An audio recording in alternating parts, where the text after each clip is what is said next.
घने जंगलों और ऊंचे पहाड़ों के बीच एक पुरानी रिसर्च लैब खड़ी थी। रात का समय था। काले बादल गरज रहे थे, बिजली चमक रही थी और तेज बारिश जमीन को भिगो रही थी।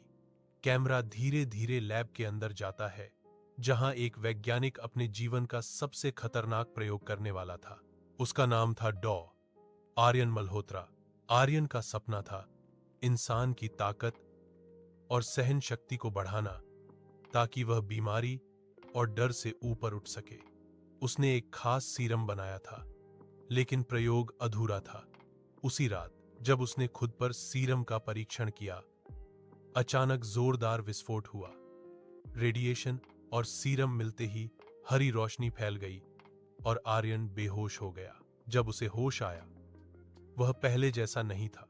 दिन में वह सामान्य इंसान रहता, लेकिन जैसे ही उसके अंदर गुस्सा या किसी के साथ अन्याय देखने की भावना जागती, उसका शरीर बदलने लगता। मांसपेशियां फैल जाती, हड्डियां चटकने लगती और उसकी त्वचा हरे रंग में बदल जाती।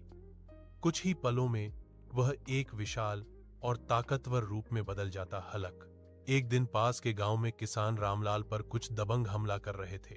तभी जमीन कांपने लगी। पेड़ों के बीच से एक विशाल हरा शरीर निकला। हलक की दहाड़ से हवा थर्रा गई। उसने गुंडों को दूर फेंक दिया और किसान की रक्षा की। धीरे धीरे हलक वापस आर्यन बन गया। थका हुआ आर्यन जमीन पर बैठ गया। रामलाल ने कहा, तू राक्षस नहीं, तू हमारा रक्षक है। कुछ दिनों बाद सेना को उसकी खबर मिली। ड्रोन आसमान में मंडराने लगे। हलक फिर सामने आया, लेकिन इस बार उसने हमला नहीं किया।